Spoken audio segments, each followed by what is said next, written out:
नमो नमो सद्गुरुभ्यः सद्गुरुभ्यो नमो नमः। नमो नमः सद्गुरुभ्यः सद्गुरुभ्यो नमो नमः।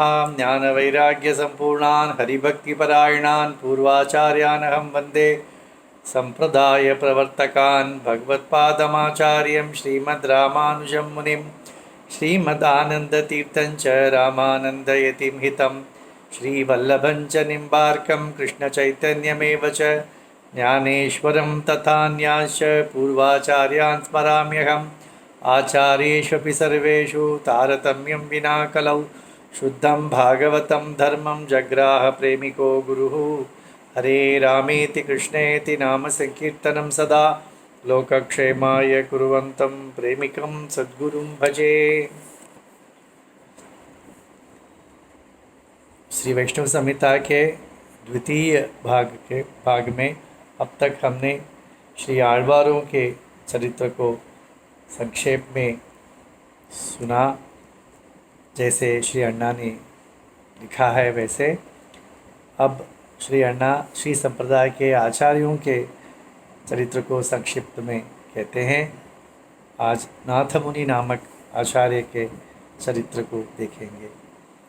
श्री सद्गुरुवाच पुरानाथ मुनिर्नाम महाभागवतोत्तमः ज्ञानवैराग्यसम्पन्न चासी द्राविडमण्डले भीष्माचार्यसमो योगी सर्वशास्त्रार्थतत्त्ववित् पुत्रेण सुषया साकं तीर्थयात्रां चकार सः।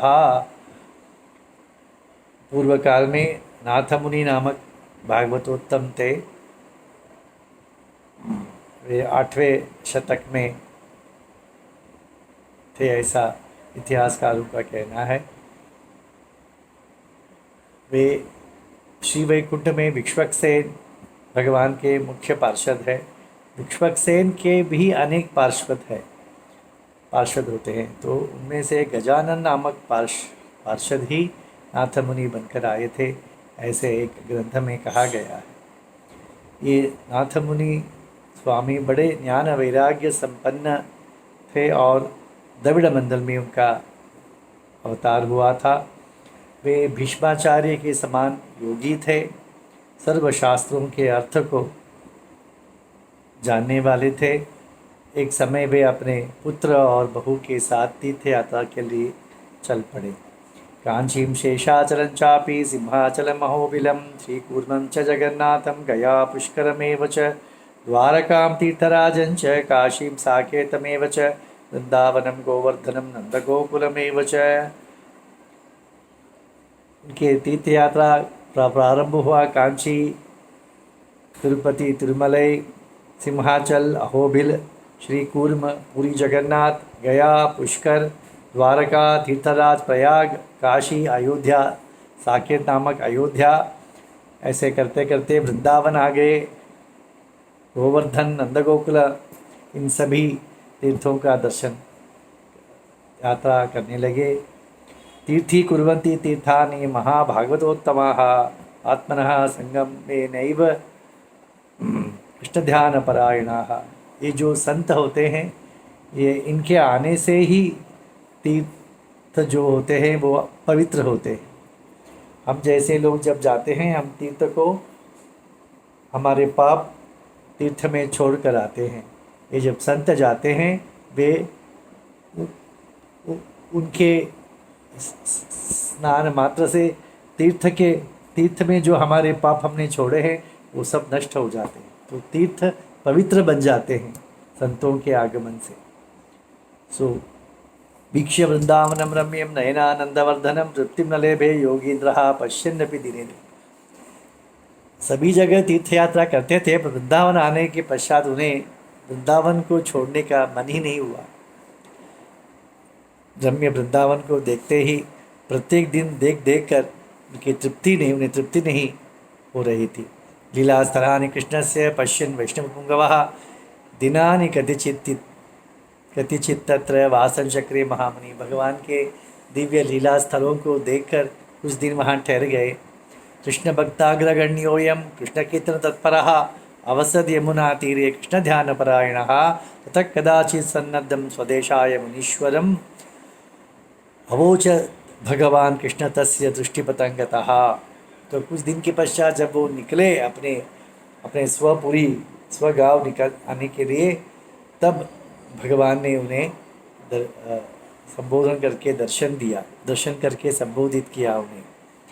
नीलमेघश्यामलांगो नलिनायतलोचनः मंदस्मितमधुस्निग्ध विकसत् कमलाननः दिव्यपीताम्बरधरो नानाभूषणभूषितः नवनीतप्रियो देवो नन्दगोपकुमारकः कुटिलालकविन्यस्त नीलकण्ठः शिखण्डकः वनमाली वासुदेवो भगवान भक्तवत्सलः। कैसे थे भगवान? नीलमेघ श्याम के रंग थे, कमल नयन था उनका, मंदस्मित था और विकसित प्रफुल्लित कमल के समान उनके मुख था। दिव्य पीताम्बर धारण किया था, नाना आभूषणों से अलंकृत थे, नवनीत प्रिय थे, मक्खन उन्हें प्रिय था। ऐसे देव जो नंदगोप के कुमार थे वे घुंघराले केश से युक्त मोर पंख को धारण किए हुए वनमाला से विभूषित हुए वो वासुदेव भगवान भक्तवत्सल इनको इस प्रकार दर्शन दिया नाथ मुनि को। संसार तापनाशिन्या वाचा पीयूष कल्पया मुनीन्द्र आह्वयन देवो बभाषे भक्तवत्सलः। संसार ताप को हरने वाले अमृत समान शब्द से भगवान ने नाथ मुनि को संबोधित किया। कहा, इत संवत्सरे पूर्णे तव पौत्रो जनिष्यते। कहा, पश्य वेदांत सिद्धांतम पाषंड परिदूषितम पुनश्च वैष्णवम धर्मम पौत्रस्ते पालयिष्यति। भगवान ने कहा, 1 वर्ष के पश्चात आपको एक पौत्र होगा और वह अब क्या हो गया है, वेदांत सिद्धांत को पाषंडी लोगों ने अपहरण कर लिया है, उसे प्रदूषित कर दिया है, तो वैष्णव धर्म का पुनर्स्थापना आपका पौत्र ही करेगा। ऐसे भगवान ने अपने मुखारविंद से कहा। इत्युक्तो मुनिनाथस्य परमं विस्मयंगतः पर्यटन क्षेत्र मुख्यानि स्वग्रामं पुनरागमत्। इसे सुन के बड़े आश्चर्य और प्रसन्न हुए थे और अन्य तीर्थों का यात्रा करते हुए अपने गांव पहुँच गए। तथैव तस्य बालस्य अथ संवत्सरे पूर्णे जातम तेजस्विनम शिशुम विलोक्य परमं हर्षम लेभे सब मुनिपुत्र। भगवान के वचनानुसार 1 वर्ष के पश्चात उन्हें एक पौत्र हुआ। तथैव तस्य बालस्य जातकर्म विधाय च यामुनाचार्य नामधेय चकार। तो उस बालक का कृष्ण के प्रसाद से बालक हुआ है, इसलिए उसे यामुनाचार्य ऐसे उन्हें का नामकरण किया गया। तेनैव रक्षितं मेने निखिलं वैष्णवं कुलं निषेधात् निदेशात् कोकुलेन्द्र से परिपूर्ण मनोरथा। क्योंकि भगवान के मुखारविंद से कहा गया है कि वह वैष्णव कुल का रक्षण वही करेगा। तो अनुज्ञया शार्गपा, तो इस प्रकार वो बालक के भविष्य को बारे में सोचकर आनंदित हो रहे थे नाथ मुनि। अनुगया शार्ङ्गपाणिः ताम्रपट्टटङ्गतः तपः कृत्वा श्रीनगर्या महाभागवतोत्तमा। तो एक समय नाथ मुनि कुंभकोण नामक एक तीर्थ क्षेत्र आए और वहाँ पर अपर्याप्त अमृत भगवान का नाम है, ऐसे सुंदर शार्ङ्गधर भगवान का दर्शन किया। और तब वहाँ कुछ वैष्णव कुछ पासुरम का गान कर रहे थे और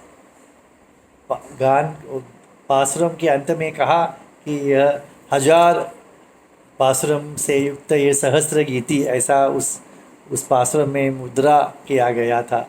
षटकोप का नाम से यह गाया हुआ ये सहस्त्र गीति 1000 पासुरम का है। तो बहुत सुंदर था, सुश्राव्य था ये पासुरम। नाथ मुनि ने उन वैष्णवों से पूछा, ये आपने ये तो सिर्फ 10 आप गान कर रहे हैं, इसमें तो लिखा है कि 1000 है, तो आप बाकी के जो शेष 1000 है, शेष जो है वो नहीं गान करते हैं आप। तो वैष्णवों ने कहा, नहीं, हमें तो सिर्फ 10 पासुरम ही ज्ञात है। तो ऐसा कहा गया है श्री षट्कुप मुनि के अवतार स्थल कुरुगापुरी में, यदि कोई जाए और तप करे और 12,000 बार कण्णिनी चरिताम्ब नामक एक 10 पासुरम का प्रबंध है, जो शठगोप मुनि के शिष्य मधुर कवि ने शठगोप मुनि के संबंध में गाया था। तो शठगोप मुनि के संबंध में गाए हुए वह 10 पासुरम का अनुसंधान 12,000 संख्या करने से शठगोप मुनि प्रसन्न होकर उन्हें सभी दिव्य प्रबंध उन्हें प्राप्त करा देंगे, ऐसा हमने श्रवण सुना है, ऐसा वैष्णवों ने कहा। तो इन्हें नाथ मुनि में तो बहुत ही, और उन्होंने ये भी कहा कि हमने ये भी सुना है कि नाथ मुनि नामक एक महाभागवतोत्तम आने वाले हैं, उनसे ही ये कार्य संपन्न होगा। तब तो नाथ मुनि स्वयं से सुन रहे हैं, तो उन्हें कहा कि भगवान की आज्ञा मुझे हो गई है। तो तुरंत वे श्री कुरगापुरी श्रीनगरी आ गए और वहाँ पर 12,000 संख्या कण्णिनी चरिताम्ब उस प्रबंध का अनुसंधान किया और वो शठगोप मुनि का अर्चावतार, अर्चा विग्रह श्रीनगरी में है ना, वह अर्चा विग्रह ही अपने मुख से सहस्त्र गीति का पाठ सुनाया नाथ मुनि को। इतना ही नहीं, अन्य आழ்वारों के कुल 4,000 पासुरों का दिव्य प्रबंध है, उन्हें भी अपने मुखारविंद से योग दशा में नाथ मुनि को सुनाया। जो शठकोपम योगबला साक्षात्कृत्य महामुनि कालान नष्टम शिवबंधम अशेषम पुनरुद्यकात। तो जो कालांतर में जो दिव्य प्रबंध नष्ट हो गए थे, तो उन्हें पुनः योग स्थिति में नाथ मुनि ने शठकोप मुनि से पाया। अथ श्रीरंगनगरीं प्राप्य नाथ मुनिर्मुदा प्रबंधगानं नाट्यञ्च कारयामास वैष्णवैः। तो दिव्य प्रबंध को प्राप्त किया और वे श्रीरंगम आ पहुँचे और वहाँ पर वैष्णवों को उस प्रबंध को गान और नाट्य रूप में भगवान के सामने प्रस्तुत करने के लिए उनको शिक्षा दी नाथ मुनि ने। कहते हैं अपने दो बहन के 2 पुत्रों को उन्होंने शिक्षा दी थी। विष्णोर्गानंच नृत्यंच नटनंच विशेषतः ब्रह्मन् ब्राह्मण जातीनां कर्तव्यं नित्यकर्मवत् इति वाक्यानुसारेण न गाननाट्य महोत्सवं रंगनाथस्य पुरतः कुर्वन्ति अद्यापि वैष्णवाः। तो उनके आज भी वंशज है, वे आज भी भगवान के सामने अध्ययनोत्सव होता है ना, अभी संपन्न हुआ 4 दिन पहले। तो 20 दिन का अध्ययनोत्सव जहाँ पर 4,000 प्रबंध, दिव्य प्रबंध के पासुरों को नृत्य और गान के साथ प्रस्तुत किया जाता है भगवान के रंगनाथ के सामने। तो इसके लिए प्रमाण वाक्य क्या है? कहते हैं विष्णुर्गानंच नृत्यंच नटनंच विशेषतः ब्रह्मन् ब्राह्मण जातीनां कर्तव्यम नित्यकर्मवत्। विष्णु का देखो, नाच गाना वैष्णवों के लिए निषिद्ध है, परंतु विष्णु संबंधी गान और नाट्य अवश्य करना चाहिए वैष्णवों को। ब्राह्मणों को तो अर्थ अवश्य करना चाहिए। ब्राह्मण ब्राह्मण जाति नाम कर्तव्यम नित्य कर्म मत। जैसे संध्या आदि हम नित्य कर्म करते हैं ब्राह्मण, तो उसी प्रकार विष्णु संबंधी गान और नृत्य अवश्य करना चाहिए, ऐसा शास्त्र वचन है। उसको साकार किया नाथ मुनि ने।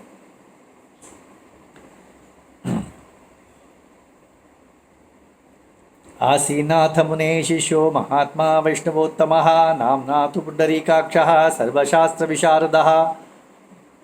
तो नाथ मुनि के अनेक शिष्य थे, उसमें से 2 शिष्य प्रधान थे। एक थे पुंडरीकाक्ष, एक थे कुरुगा श्रीनगरी रक्षक। ऐसा एक 2 भागवतोत्तम उनके शिष्य थे। तो सर्वशास्त्र विशारद थे पुंडरीकाक्ष। राहनाथ मुनि शिष्यं पत्नीं पितृगृह स्थिताम् आनयेति महात्मानं विनीतं विजितेन्द्रियम् आनेतुं गुरुपत्नीं ताम् आगतं वैष्णवोत्तमं दृष्ट्वा नाथ मुनेः श्वश्रु ददौ पर्यूषितोत्तरम्। तो एक बार क्या हुआ, नाथ मुनि की पत्नी अपने बच्चों के साथ अपने मायके चली गई थी, तो उन्हें पुनः घर लाने के लिए अपने शिष्य को पुंडरीकाक्ष को नाथमुनि ने वहाँ पर भेज दिया। तो उनके स्वशर ग्रह में नाथ पुंडरीकाक्ष महिमा तो नहीं जानते थे, और इसलिए उन्होंने बासी भोजन उन्हें करा दिया। अवज्ञया दत्तमपि प्रीतिपूर्वं महात्मा महामनाः भुक्त्वा तां गुरुपत्नी च प्रापयामास तत्। परंतु इसकी अवहेलना नहीं की उस बासी भोजन का, उसे प्रसाद मानकर स्वीकार किया और गुरुपत्नी को घर ले आए। साधु उचिष्ट मया प्राप्तम महाभाग्यवशे नहीं इत्याह मुनिना पृष्ठः पुंडरीक विलोचना। तब नाथ मुनि को जब पता चला कि इन्हें बासी भोजन कराया गया है, तब उन्होंने पूछा, ऐसा करना नहीं चाहिए था, अपराध किया उन्होंने। तब पुंडरीकाक्ष ने कहा, नहीं नहीं नहीं, साधु का उच्छिष्ट है, वैष्णवों का उच्छिष्ट प्राप्त करना भाग्यवश से मिलता है, ऐसा कहकर उन्होंने कहा। तो शिष्य सुविनीतत्व निखिलो कि मुनिपंगभः तस्मिन् प्राप परा प्रीति महाभागवतोत्तमे। अपने शिष्य के इतने विनम्रता को देखकर बहुत ही प्रसन्न हुए। पाठयामास शास्त्राणि स्वशिष्येन महात्मना स्वपौत्रं यामुनाचार्यं पुंडरीकाक्ष योगिना। तो अपने पौत्र जो हुए हैं यामुनाचार्य, उनको सभी शास्त्रों की शिक्षा पुंडरीकाक्ष द्वारा ही दिया गया। तो नाथ मुनि कैसे अगले इसमें हम देखेंगे नाथ मुनि कैसे वैकुंठ प्राप्ति करते हैं, और यामुनाचार्य का चरित्र अगले इसमें देखेंगे। श्रीमते रामानुजाय नमः। श्री प्रेमिकेंद्र सद्गुरु महाराज की जय।